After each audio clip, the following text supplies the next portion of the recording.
Là cây tắc cây tắc á, tắc bánh xe đúng rồi. Của một cây sư muội ở Mộc Hóa cho mình 30 nhánh, 30 nhánh mà chiết cành á, chiết củ tỏi á, nó ra rễ rồi cái sư muội gửi cho mình trồng. Nói ra thì mọi người đừng có cười chứ, cười xấu hổ thiệt chứ, 30 nhánh như vậy đó mà mình về mình cũng bầu lại đàng hoàng, rồi nó chết đâu cũng hết 10 nhánh, làm không biết cách.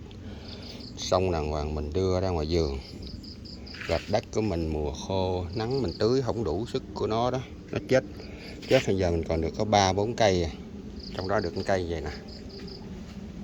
Đó, mấy cây kia thì nhỏ hơn, còn cây này thì giờ nó cao tới ngang mặt mình rồi.